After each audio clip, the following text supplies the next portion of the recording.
This film was one of Hitler's favorites, but don't let that deter you from exploring the meaningful themes in this movie. During the Nazi uprising in the early 20th century, Fritz Lang was an illustrious film director known as the Master of Darkness, and a pioneer to the cryptic and abstract German expressionism form.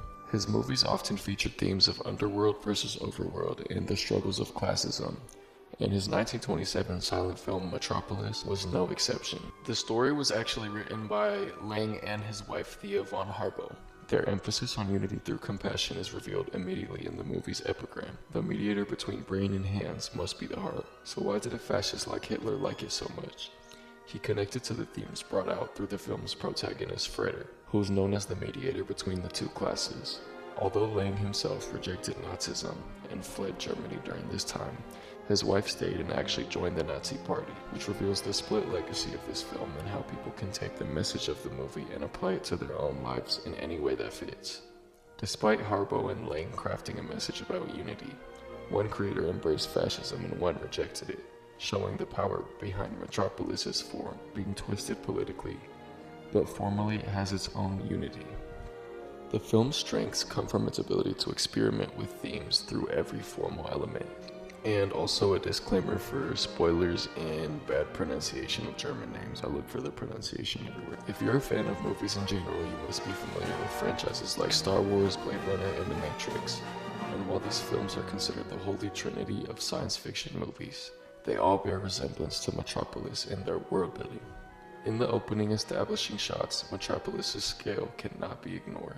The large skyscrapers stretching into whatever space they can fill, the long shot where you follow workers into the underground, the interesting machine visuals, and the uniformity of this huge mass of workers. Watching them all walk in synchrony immediately sets the stage for these oppressed factory workers, and their days are like clockwork. They must do exactly the same thing every day to keep the world spinning. This is then contrasted with the Club of Suns, where boys living in a high-rise right below the sky participate in a race. The boys are free and encouraged to outperform and outpace each other. We also see the Eternal Gardens, where socialites fill the man-made gardens, wearing elaborate costumes that remind me of the Hunger Games capital. Dignified birds like egrets and peacocks decorate the gardens, symbolizing the people's close proximity to the heavens, or so they believe. Through this small look at the daily lives of the two crowds, the binary is immediately established. One is dehumanized and operates like machinery. They actually run Metropolis. And then the group who think they run Metropolis through their influence.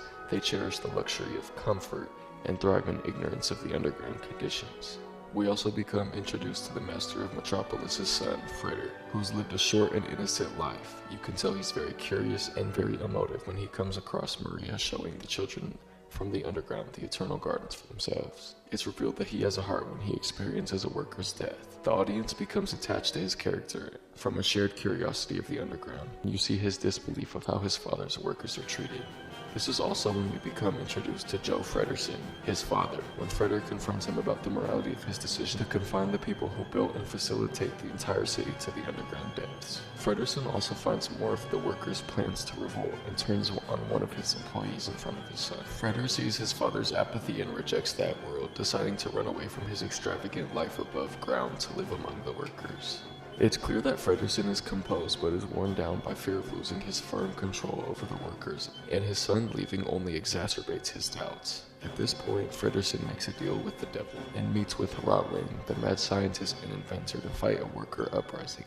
Rotwing also reveals his new invention, the Machine Man. The robot is definitely the brightest thing in frame, and its allure represents Fredersen's intoxication with power and how it clouds his judgment. He's clearly reserved about working with someone so clearly self-interested, but his fear of losing control drives them to forming an alliance. And the tension of this scene is best shown through cinematography, specifically with the jarring shots of Rotwing and the close-ups of Joe Fredersen, where he's completely surrounded in shadows. They spy on the workers meeting to hear Maria tell a story in the underground crypt, where she's intentionally framed like a prophet of some sort. She tells the story of the Tower of Babel, which in itself was an allegory for the rest of the movie. In it, workers gathered to build a tower to the heavens, and it was a massive effort requiring a lot of hands and ended up failing because the workers were too divided by class in order to make any progress. This sequence is a dramatic display of the elite's delusions of grandeur and foreshadows society's collapse from working in self-interest. But Maria tells this story because she hopes that one day a hero will mediate the conversation between workers and the elite, and Freder vows to be that hero. Frederson sees his fears confirmed and makes a plan using the Machine Man that involves kidnapping Maria and creating an android version of her to stir up some chaos among the workers in order to discredit the real Maria's message of peace. Although the plan is successful, it backfires when Rotwing betrays Frederson and the robot pushes the workers into a full-on revolt, storming machines and shutting them down. In a sequence that's actually lost media, Frederson hears Rotwing boasting about his triumph over the city to Maria. He breaks in and faces off with his rival and beats him, where Maria escapes in the chaos. This scene would have been an important addition to the rising action and climax, but it's understandable how this scene couldn't be preserved, given that the film was drastically cut after its premiere, and film historians have worked hard to piece it back together. In the most expensive scene to shoot, Maria retreats to the underground city to find it flooded in the chaos, where the children are only saved by Freder and the real Maria after they lead the children to the air shafts. Chaos has fully manifested, and after the workers see the ignorance in destroying their own city, they turn on Robot Maria and burn her at the stake. Rotwing's revenge plot is halted when he's confronted by Freder on the roofs, and he falls to his death. Reunited with Maria, Freder has fulfilled his hero arc, and the city is restored. Frederson finally sees the merit behind his son's endeavor and agrees to bridge the gap between elites and workers, proving the movie's epigram. The focus of this movie is very direct and complexified through various symbols and techniques. Primarily, Lang used German expressionism to tie dark visuals and dark thematic elements together, so that the form mirrors the movie's themes. The chiaroscuro works brilliantly with the black and white photography to use shadow as a jarring weapon. The stylized sets and architecture use dramatic shapes that visually connect the above world with the underground. The visual parallels in both settings create a coherent world that is able to emphasize the differences between the characters that inhabit both worlds. The very expressive performances of Robot Maria dancing in the chaos, or Freder's energetic, heroic movements all create a pattern of visual familiarity, this only aided by symbols that represent unity, like the hands in the crowds. This repetition reinforces the theme of unity through compassion after being faced with such dark circumstances. The feel of each shot is made apparent even without the dramatic orchestral score, although it's a magnificent touch.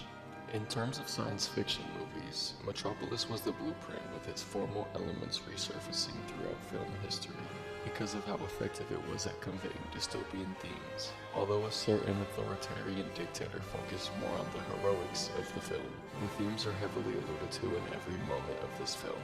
So I really liked it. It was really cool seeing how the genre started. I gave it 4.5 stars. The hardest part about watching this century-old sci-fi flick is knowing that it hasn't survived in its entirety.